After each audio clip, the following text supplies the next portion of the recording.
পরীক্ষা দিবে দাদা দেখো চারিদিকে তো কোনো পানি দেখতেছি না, একবারে মাটি ফাটা শুকনো, ওই পায়ের তলে একটু ঠান্ডা পানি আছে, পরীক্ষা নেওয়া যায় স্যার।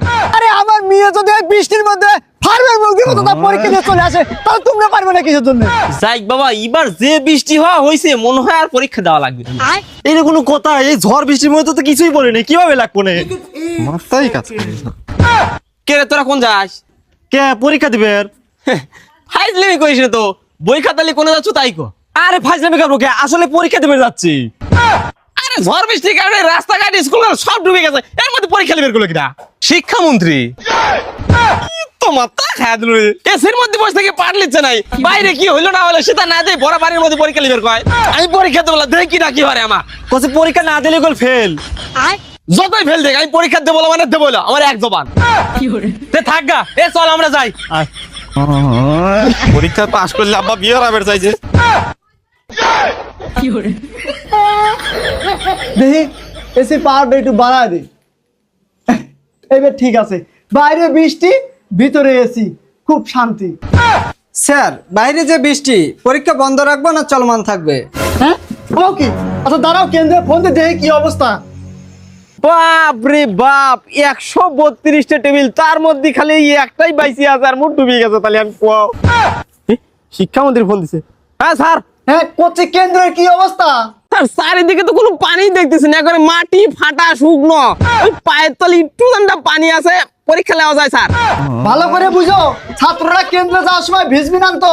আরে না, কি কোয়ান, ওই হাইটে যাবার লেগে মাজার কুয়োর পর্যন্ত একটু ঠান্ডা ভিজে যাবার পারে, তাছাড়া কি ছবি লয়। আর পানি তো মনে করেন ছাত্ররা কেন্দ্রে ঢুকার একদিন শুকা যাবে নি। হ্যাঁ তাই নাকি? তাহলে এই করো, ওই ছাত্রদের কথা, পরীক্ষা চলবে। হ্যাঁ ঠিক আছে স্যার, চালাও। এই পানির মধ্যে কি পরীক্ষা দিবে দাদা দেখো। তুই কি পড়াশোনা করেছিল? বৃষ্টির কারণে যে মেঘ ডাকা, ওই মেঘ ডাকার সাথে 20 বার তোরাই হয়েছি, তার পর্ব কখন? তুই তো খালি তোরাই হয়েছু, আর এই দে আমি কাঁসার থাল লাগালে পরীক্ষা দিবে যাচ্ছি। এই দে সামনে করে একটু ভাঙা আছে, পরে দিন যাস না। আরে এসব কত ভাঙা দেখলাম, এই ভাঙা আমার ছায়াবের পারে রে। এই দে তো কইলাম দেখে যাবে। ধরো পরীক্ষা দেবো, এ চল তো আন্দোলন করবো। চল চল। মানি না, মানবো না, পরীক্ষা আমরা দেব না, বৃষ্টির মধ্যে পরীক্ষা আমরা আর দেব না। 1 2 3 4 মমিন তুই গদি স্যার। স্যার সর্বনাশ আগে, আজ পরীক্ষা না দেওয়ার লাগে সালপাল আন্দোলন শুরু করে দিছে।